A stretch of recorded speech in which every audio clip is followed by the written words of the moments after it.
Halo semuanya, jumpa lagi dengan gue Chandra di channel Fintech. Di video kali ini kita ngebahasnya agak sedikit beda nih, nggak kayak biasanya yang ngebahas smartphone dan juga laptop. Tapi di video kali ini kita akan ngebahas sebuah device gaming and health yang menurut gue itu menarik banget. Bahkan sulit banget buat nyaingin si gaming and health yang satu ini cuy. Sebelumnya kalian harus tahu dulu nih, ini dia Steam Deck OLED, generasi penerus dari Steam Deck biasa alias Steam Deck yang reguler cuy. Ya, Steam Deck ini merupakan salah satu gaming and health buatan dari perusahaan Valve cuy. Ya, kalau misalnya kalian belum tahu Valve itu apaan, Valve itu adalah yang megang aplikasi Steam untuk mendownload game di PC. Di sini konteksnya bukan Steam cuci motor ataupun cuci mobil ya, melainkan Steam buat platform download game. Ingat ya. Oke, bisa dibilang penjualan Steam Deck reguler alias Steam Deck terdahulunya dari seri yang ini itu tuh penjualannya cukup lumayan rame, bray. Ya cukup diminati lah di pasaran. Nah, setelah Valve menjual gaming headset yang satu ini, terciptalah sebuah segmen baru di dunia teknologi, yaitu gaming headset cuy. Ya memang basically gaming headset ini tuh sama seperti Nintendo Switch ataupun PSP kalau misalkan kalian pernah dengar.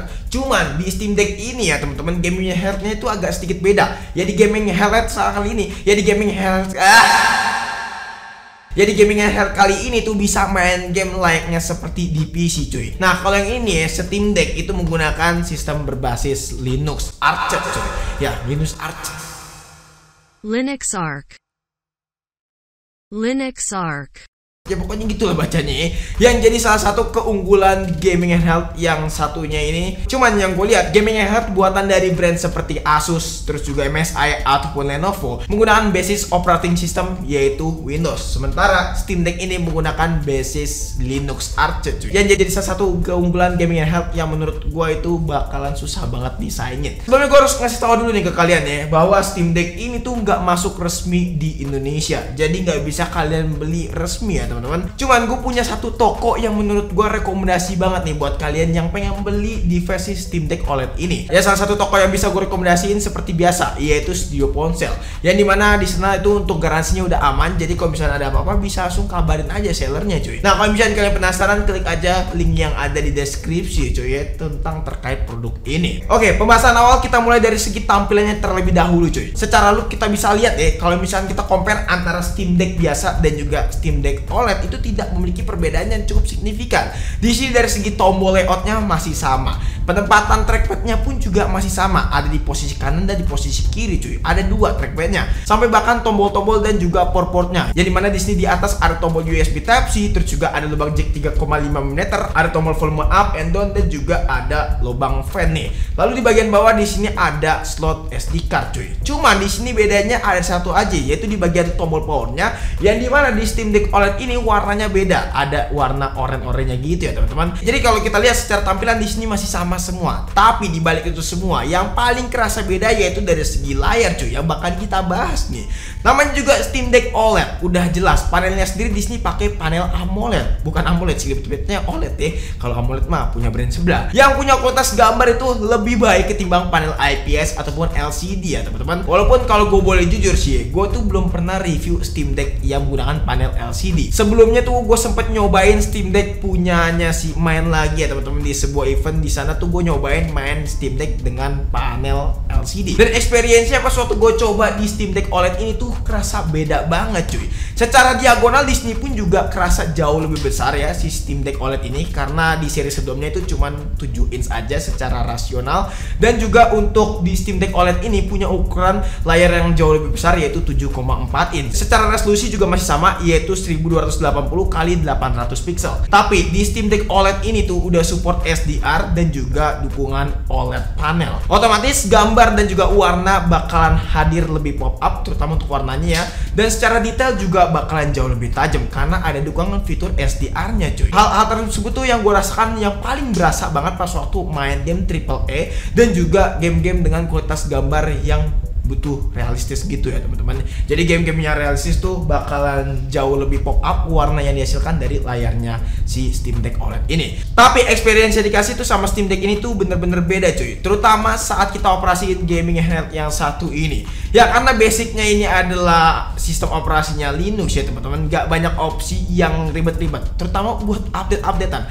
Apalagi ini tinggal play easy banget lah, tinggal kayak plug and play gitu. Berbeda dengan gaming headset Windows yang sempat gue coba, ya dimana itu cukup lumayan ribet kalau misalkan gue pengen pilih game atau enggak pengen restart. Ya karena kalau restart tuh harus update Windows dulu.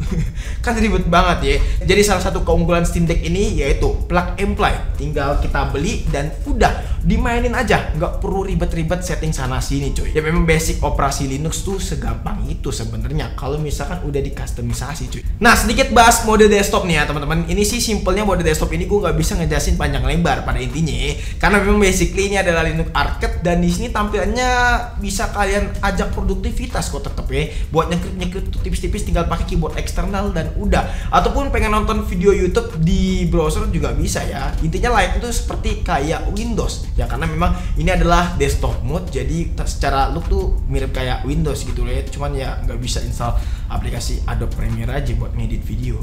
Jadi secara experience ya bisa dibilang mirip-mirip, walaupun nggak seluasa Windows dan nggak se-user friendly dan nggak segampang install aplikasi di Windows ya teman-teman. Tapi gue yakin orang yang beli Steam Deck ini udah tahu pakai sistem operasi Linux, jadi nggak bikin puyang gitu. Secara gaming experience pun juga cukup imersif ketika kita main di Steam Deck ini cuy. Tombol-tombolnya ini kerasa empuk yang menurut gue tuh cukup lumayan tactile, walaupun memang ya nggak terlalu tactile banget, tapi secara tombol sih menurut gue enak ya. Terus juga responsif banget nih kalau misalnya kita ngomongin analog, apalagi kalau ngomongin movementnya ini cuy, ya kerasa responsif gitu ya. Ini cocok sih buat main game-game yang membutuhkan analog ya, kayak misalkan main game Forza gitu. Ini enak banget sih. Di sini juga ngasih kesan vibration yang cukup lumayan baik, walaupun kelasnya ini masuk ke kelas middle vibration ya, jadi nggak terlalu strong banget gitu. Cuman cocok banget lah buat main game-game bergenre horror ya, makin berasa sih scary-nya gitu. Tadi gue ngomong horror apa horror sih? Nah, sekarang kita masuk ke bagian performance ya, dimana performance ini harus gua highlight ya. Secara spek di situ masih sama seperti Steam Deck yang seri reguler, antara OLED dan reguler itu masih sama ya teman-teman. Bedanya di sini dari segi arsitektur, yang dimana di Steam Deck OLED ini punya arsitektur yang jauh lebih ringan, jauh lebih kecil maksudnya ya. Karena di sini pakai pabrikasi 6 nanometer, yang sebelumnya di Steam Deck IPS itu menggunakan pabrikasi 7 nanometer. Nah, terus juga nggak sampai di situ, dari segi RAM-nya juga ya di sini pakai RAM LPDDR5 ya teman-teman, tapi dengan speed yang jauh lebih ngebut cuy. Ya, speednya ini bisa dibilang ada improvement daripada seri sebelumnya. Terus juga untuk storage-nya di sini jauh lebih besar, yaitu 512 GB, dan juga ada satu opsi lagi yaitu 1 TB. Tapi harganya lumayan mahal sih kalau 1 TB ya. Oke, di sini gue udah tes beberapa game dari mulai Forza Horizon 4 nih. Presetnya kita setting ke Ultra 1280 x 800 pixel ya untuk settingannya. Nah, di sini untuk FPS rata-rata dapat di angka 53. Kadang-kadang ada drop di angka 40, tapi di sini kadang-kadang tuh nyentuh di angka 60 FPS juga cuy. Cuma di beberapa menit di sini agak ada sedikit frame drop ya sampai 33 FPS yang menurut gua masih wajar. Temperaturnya juga agak sedikit lumayan panas nih pas waktu main game Forza Horizon 4 ini. Terus juga GTA 5 gua udah coba ya, presetnya very high ya seperti biasa. Di sini kita setting rata kanan juga, dan untuk FPS-nya itu buat lows di sini dapat di angka 23. Untuk FPS rata-rata di angka 34, dan kalau misalkan nyentuh di angka 40 itu kadang-kadang aja sih pas waktu tidak terlalu banyak efek yang bagaimana-gimana gitu loh ya. Ya intinya bisa menyentuh di angka 45 itu masih bisa, tapi kalau nyentuh di angka 60 pas waktu main GTA 5 di Steam Deck OLED ini tuh agak sedikit sulit gitu. Lalu Edge Combat 7-nya di sini kita bakalan setting ke preset Ultra juga ya.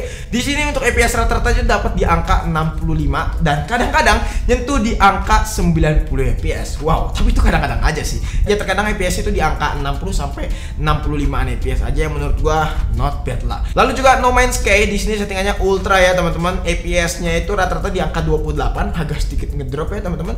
Dan di sini lebih parahnya lagi kalau misalkan ngedrop itu bisa sampai 16 FPS cuy. Wow, lumayan parah kan. Lalu juga Left 4 Dead 2 nih, di settingannya di sini kita settingan Ultra. Terus juga buat FPS rata-rata itu di angka 80 FPS ya. Dan kadang-kadang nyentuh di 90 FPS yang menurut gue tuh nggak ada masalah sama sekali buat main game Left 4 Dead 4. Lalu yang gue perlu bahas adalah dari segi temperatur selanjutnya, yang dimana temperaturnya sendiri gue ngerasa di sini nggak cukup lumayan overheat cuy. Ya temperaturnya masih sedikit make sense menurut gue, jadi nggak ada kendala sama sekali kalau dari segi temperatur.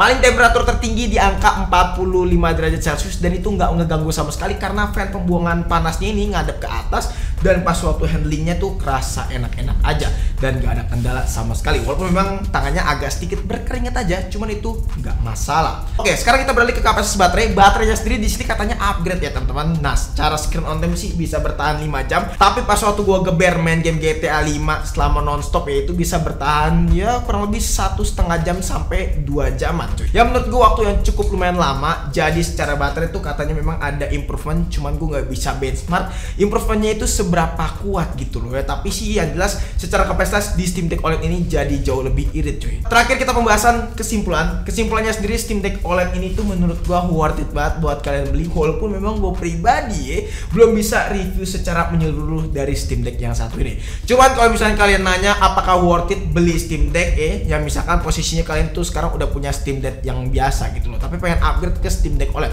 menurut gua sayang aja ya, dan mendingan keep aja, nggak usah beli Steam Deck OLED ini kalau misalnya kalian udah punya Steam Deck. Cuman kalau misalnya kalian yang nggak punya Steam Deck lagi cari gaming handheld sih, ini jawabannya yang tepat ya, Steam Deck OLED. Karena memang kalau misalnya kalian beli Steam Deck OLED ini, kalian bakal mendapatkan gaming experience yang luar biasa dan cukup imersif, dan bahkan susah banget disaingin cuy ya, karena Steam Deck OLED ini bakalan susah banget buat disaingin sama gaming handheld lainnya ya, dimana yang lain tuh pada menggunakan operasi sistem Windows, cuman ini udah pakai sistem operasi Linux ya basicnya, jadi bakalan jauh lebih optimal. Jadi mungkin cukup saja video kali ini. Kalau misalnya kalian punya pertanyaan atau punya pendapat soal alat yang satu ini, terutama Steam Deck boleh banget tulis di kolom komentar, ataupun punya opini, punya masukan, boleh banget langsung aja tulis di kolom komentar. Memang gue bukan profesional pembahasan game ya, tapi yang jelas gue pengen nyoba ya, ngasih experience gue buat menceritakan selama gue pakai Steam Deck OLED ini coy. Ya kalau pengen nanya secara privat boleh banget lah di DM di Instagram kita ya, di @sadabinekno. Pengen join juga jangan lupa join ke Telegram kita ya, ke komunitasnya, klik linknya ada di bio ya, bukan di bio, di deskripsi maksudnya. Catra pamit, sampai jumpa di video selanjutnya, dan until next time, goodbye. Mohon maaf nih agak salah-salah syuting malam soalnya kita bro.